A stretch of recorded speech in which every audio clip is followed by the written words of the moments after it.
کسی نے سوال پوچھا کہ کیا ناپاکی میں کھانا پینا حرام ہے؟ جواب سماعت فرمائیے، ناپاکی کسی قسم کی بھی ہو، مثلا اگر غسل فرض ہو تو ایسی صورت میں ہاتھوں کو دھو کر کھانے پینے میں کوئی حرج نہیں، البتہ جان بوجھ کر فرض غسل میں تاخیر کرنا یہ مناسب نہیں ہے۔ یہاں ایک اور بات بھی عرض کرتا چلوں کہ بہت سے مردوں کی یہ عادت ہوتی ہے کہ جب ان کی زوجہ ایام میں ہوتی ہیں یعنی حائضہ ہوتی ہیں تو وہ اپنی زوجہ کے ساتھ ایک پلیٹ میں یا ساتھ بیٹھ کر کھانا پینا پسند نہیں کرتے۔ یہ بھی درست فعل نہیں ہے۔ صحیح ستہ میں ثبوت ملتا ہے کہ احادیث مبارک یہ موجود ہیں۔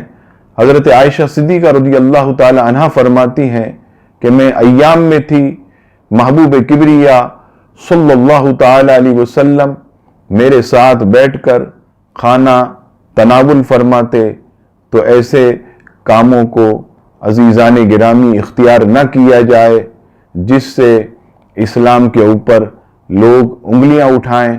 اللہ تعالی ہم سب کو شریعت مطہرہ کا علم عطا فرمائے، آمین۔